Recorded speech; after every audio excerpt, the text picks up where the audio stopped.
اپنے حفظ و امان میں رکھے. ایک جہاد کر رہے ہیں وہ وہاں رہ کے, پاکستان سے بھی محبت کرتے ہیں, پاکستان کا قرض بھی چکاتے ہیں اور مشکل حالات میں بھی رہتے ہیں. دعا دیتا ہوں. مجھے آج پھر کسی نے میسج کیا کہ بھائی جان میری شادی نہیں ہو رہی تو میرے لیے دعا کریں. مجھے لگتا ہے مجھے پارٹ ٹائم میں اب یہ بھی کام شروع کر دینا چاہیے. بہ جائے سہارا نہ سنیاسی بابا اللہ کے نام پہ دعا کروائیں گے وہ نا, بہرحال دل سے دعا نکلتی ہے. اللہ تعالیٰ ہمیشہ آپ کو شاد آباد رکھے. میں نے آپ کو پچھلے کئی دنوں سے کہہ رہا ہوں کہ پی ٹی آئی کی سیاست جو ہے وہ آ کے کھڑی ہو گئی ہے اس بات پہ کہ اب ہمیں کیا ریلیف حکومت دیتی ہے تو ہم آگے بڑھیں گے. اور اس سلسلے میں حکومت نے ایک دفعہ پھر جب رابطہ کیا ہے تو پی ٹی آئی نے جو اپنا چارٹر آف ڈیمانڈ دیا ہے وہ ظاہر عمران خان کو رہائی کا نہیں ہے. وہ انہیں پتہ ہے کہ ایس جو گئے ایسے نہیں گئے, اور جن سے بات ہو رہی ہے انہیں بھی پتہ ہے کہ ایس جو گئے ایسے نہیں گئے. لیکن جو کچھ ہو سکتا ہے وہ اس کے اوپر بہرحال کوئی نہ کہیں تھوڑی بہت رابطے بھی ہو رہے ہیں. اس میں کچھ بات ساز لوگ بھی شامل ہیں, کچھ ذمہ داران بھی شامل ہیں. تو یہ سارا کچھ چل رہا ہے. یہ جو کھچڑی پکڑی ہے, میرے آج کا ویلاگ کا سب سے امپورٹنٹ ایشو یہ ہے. لیکن اس سے پہلے ایران نے آج اقوام متحدہ میں ایک ٹل کھڑکایا ہے, اور یہ ٹل کھڑکایا ہے ایران میں کے جو سفیر ہیں وہاں پہ امیر سعید نے. امیر سعید صاحب سے پہلے امریکی جو جرنلز ہیں انہوں نے جو پریس کانفرنس کی, میڈیا سے گفتگو کی 1-2 دن پہلے, انہوں نے کہا کہ جی ہم نے جو ایران پہ حملہ کیا ہے اس میں ہمارے ساتھ مسلم ممالک بھی شامل تھے. اور آپ کو یاد ہوگا کہ ٹرمپ نے یہ کہا ایک دفعہ میڈیا میں گفتگو کرتے ہوئے, یہ بھی کہا تھا کہ مجھے تو محمد بن سلمان نے زیادہ اکسایا کہ ایران پہ حملہ کرو, اور پھر اس کی کوئی تردید بھی نہیں آئی. اب آج جب وہ گزشتہ روز امریکی جرنلز نے میڈیا میں گفتگو کرتے ہوئے کہا کہ جی ہمیں تو سعودی عرب, متحدہ عرب امارات, کویت, ان سب نے کیا کہتے ہیں ہمارے ساتھ شامل تھے. جس کے بعد امریکہ جو اقوام متحدہ میں سفیر ہیں امیر سعید صاحب, انہوں نے آج اقوام متحدہ میں شدید احتجاج کیا, اور انہوں نے کہا کہ جی ان ممالک نے خالی امریکہ کے لیے نہیں جگہ فراہم کی, اسرائیل کے لیے بھی جگہ فراہم کی. جو سفیر امیر سعید صاحب ہیں انہوں نے کہا کہ سعودی عرب, متحدہ عرب امارات, کویت, بحرین, ان سب نے امریکہ اور اسرائیل کو جگہ فراہم کی ہم پہ حملہ کرنے کے لیے, اور یہ لوگ ہم پہ حملہ کرنے والے ممالک میں شامل ہیں. میں تو سن کے میرے تو پیروں کے نیچے سے زمین نکل گئی. دیکھیں میں ایک بات بالکل کلیئر کر دوں کہ حجاز مقدس جو ہے وہ ہر مسلمان کے اس سے کمٹمنٹ اور محبت اور احترام کے بغیر اس کا مذہب کمپلیٹ نہیں ہوتا. مکہ مدینہ ہی ہمارا زندگی کا محور ہے. ہماری تو 5 نمازیں جو ہیں وہ خانہ کعبہ کی طرف منہ کر کے ہوتی ہیں. ہمارا تو مذہب مکمل نہیں ہے بھائی اس سے. لیکن جو اس کے اوپر حکمران بیٹھے ہیں, کیا ہم ان کو یہ کہہ سکتے ہیں کہ کیا واقعی وہ اسلام کے محافظ بھی ہیں یا نہیں؟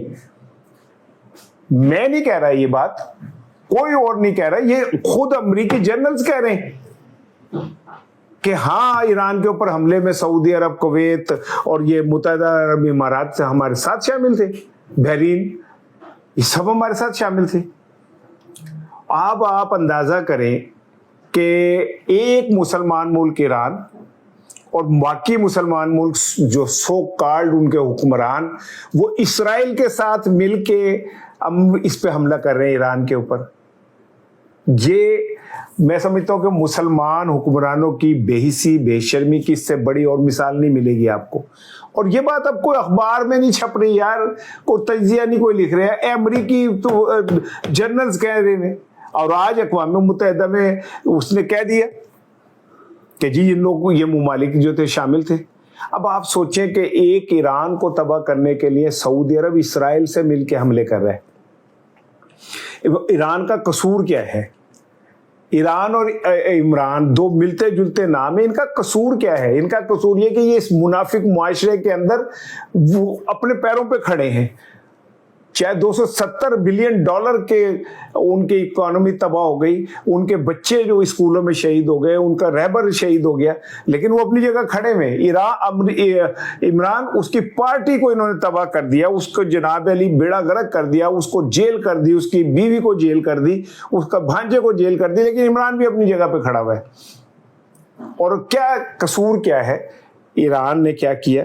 ایران نے ابراہیم ایکارڈ وڑ گیا, گریٹر اسرائیل کا خواب وڑ گیا,